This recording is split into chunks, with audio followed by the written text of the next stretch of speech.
Good evening. It is Friday night and it is time to read the Bible. Tonight we're reading Genesis chapter 22. And I hope y'all stayed warm today. It's been pretty cold up early and then later this afternoon. A friend of mine, Twyla, and I rode over to Andalusia and just spent the afternoon thrifting, and we had a real good time. Didn't spend a whole lot of money, but we had a lot of fun just visiting and looking at pretty things. Some of the things I love are the little tiny salt and pepper shakers, and saw lots of pretty ones of those. And we both also like the cobalt blue dishes and things, and we saw a lot of pretty of that stuff. We saw a lot of pretty carnival glass and just all kind of cute little things. I also saw a clown that's called Jimbo, Gymbo. It said it was a vintage clown, and he was probably about 30 inches tall. And I started to get him for somebody that I know that just loves clowns, but I decided I would just wait and make sure that that was something they wanted. He was real cute. Looked like he was in real good condition. A soft stuffed clown with a big smiley face on. And my person that really likes clowns, I feel like I'm saying that being sarcastic. I feel like she would really like this clown, but of course I'm going to check with her before I do that. But anyway, it was good to just get out and spend time together and not have any. We didn't have a time. Oh, excuse me. See, here I go. Yeah, not yawned all day, and I'm reading the Bible, and I'm going to start yawning. We didn't have a specific time we had to be home. We just went until we got too tired to do anything else, and then we came home, and just had a lot of fun, relaxed. We ate at this. I want to tell y'all about this. We ate at this place called the Bee's Hive. B, the capital letter B, apostrophe S. And we left Greenville and went down 65 and got off the interstate and went across, and I know nothing about directions, but I can just tell you it's right outside of McKenzie. And it used to be over there by the school. They've moved it, but we had both of us chose cheeseburgers, and we had split an order of onion rings, and it was delicious. I brought half of it home and ate it for supper, and it was delicious. Everything was real good, and one of the folks at the other table, it was several young men that looked like they had on like work vests, and one of the guys had a plate and it was piled up, and it looked good. I couldn't quite decide what it looked like, and I asked them what that was, and they said it was basically it was French fries with barbecue and all the goodies to go with it on top of the French fries, and it looked delicious. And one of the other young men had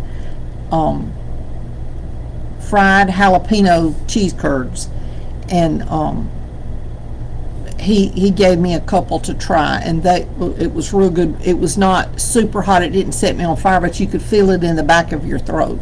So it had just enough heat in it to be good without being overwhelming. So that's probably something I'll try the next time. But it was real good in a very reasonable price. Just a real nice little local restaurant that I hope they do well, because everybody there seemed real nice. Ooh, excuse me. There I go again. But anyway, so now we're going to read Genesis, Genesis chapter 2. And it starts, the whole chapter is titled The Sacrifice of Isaac. Now you remember that Isaac wasn't born until Abraham was 100 and Sarah was 90. I think that's correct.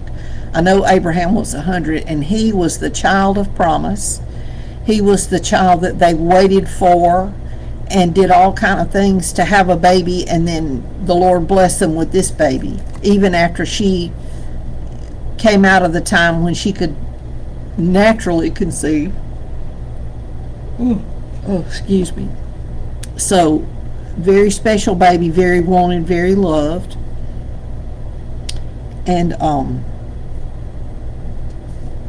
so now we're in the chapter titled The Sacrifice of Isaac. After these things, God tested Abraham and said to him, Abraham. And he said, Here I am. He said, Take your son, your only son Isaac. Now, we know that Ishmael was also his son. Also was his son. That's what I get for trying to decide what's left or right, according to what the screen shows. He had Ishmael with Hagar, and so that was his son. But when God said, Take your only son Isaac, that meant he was the son of promise, whom you love. Take your son, your only son Isaac, whom you love, and go to the land of Moriah, and offer him there as a burnt offering on one of the mountains of which I shall tell you. So Abraham rose early in the morning, saddled his donkey, and took 2 of his young men with him and his son Isaac. Doesn't say he questioned God at all. And he cut the wood for the burnt offering, and arose and went to the place of which God had told him. On the 3rd day Abraham lifted up his eyes and saw the place from afar. Then Abraham said to his young men, Stay here with the donkey. I and the boy will go over there and worship and come again to you. He was saying, we're going and we are both coming back. Now that's speaking in faith. And Abraham took the wood of the burnt offering and laid it on Isaac his son. And he took in his hand the fire and the knife. So they went, both of them together. And Isaac said to his father, Abraham, My father. And he said, Here I am, my son. He said, Behold, the fire and the wood, but where is the lamb for a burnt offering? Abraham said, God will provide for himself the lamb for a burnt offering, my son. So they went both of them together. When they came to the place of which God had told him, Abraham built the altar there and laid the wood in order and bound Isaac his son and laid him on the altar on top of the wood. Then Abraham reached out his hand and took the knife to slaughter his son. But the angel of the Lord called to him from heaven and said, Abraham, Abraham. And he said, Here I am. He said, Do not lay your hand on the boy or do anything to him, for now I know that you fear God, seeing that you have not withheld your son, your only son, from me.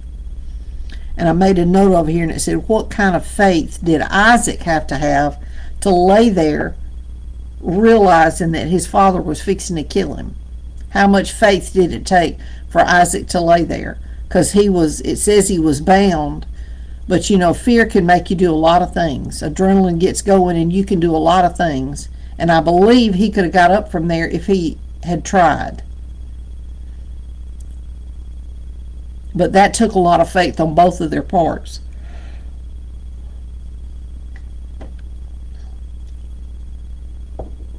Here I am. He said, Do not lay your hand on the boy or do anything to him. Shh. For now I know that you fear God, seeing you have not withheld your son, your only son, from me. And Abraham lifted up his eyes and looked, and behold, behind him was a ram caught in a thicket by his horns. And somebody pointed out that represents Jesus wearing the crown of thorns. And Abraham went and took the ram and offered it up as a burnt offering instead of his son. So Abraham called the name of that place, The Lord Will Provide, as it is said to this day, On the mount of the Lord it shall be provided. And the angel of the Lord called to Abraham a second time from heaven and said, By myself I have sworn, declares the Lord, because you have done this and have not withheld your son, your only son, I will surely bless you, and I will surely multiply your offspring as the stars of heaven and as the sand that is on the seashore. and your offspring shall possess the gate of his enemies. And now if you think about that, you shall possess the gate of your enemies. You know, you can have a fence to keep your cows in, but you got to have a gate to go in and out, to let the cows in and out, to move them to other pastures or load them on a truck and take them to the sale. And if somebody steals your gate, that fence is not doing a lick of good. That fence is just there. The gate is there to keep them in and to let them out as you see fit. So if somebody else owns your gate, they've got control over you. And in your offspring shall all the nations of the earth be blessed, because you have obeyed my voice. So Abraham returned to his young men, and they arose and went together to Beersheba, and Abraham lived in Beersheba. Now after these things it was told to Abraham, Behold, Milcah has also borne children to your brother Nahor, Uz his firstborn, Buz his brother, Kemuel the father of Aram, Chesed, Hazo, Pildash, Jidlaph, and Bethuel. Bethuel fathered Rebekah. Now that comes into play later on. These 8 Milcah bore to Nahor, Abraham's brother. Moreover, his concubine, who was named Remuah, bore Tebah, Gaham, Tahash, and Makah. Now that's the end. That's the end of chapter 22. Now I'm looking over here at some more notes. Pastor Steve DeFee preached one time, and on verse 5, and he said, worship has got to be deeper than praise. Sacrifice is always required. God is going to always ask you to sacrifice something. Now, that may mean giving up a job you like because he wants you somewhere else. It may mean moving to another place. It may mean not holding your children back from God. And I learned the hard way that you cannot do that. The Lord, you need to turn everything you have over to God and let him use it as he sees fit. And if you try to hold something back, you're going to end up losing it anyway. So it's better to have it under God's control than under your own control. And Isaac had to tote the wood he would be burned on, and was Abraham saying, it is well, which that phrase is in several other places in the Bible.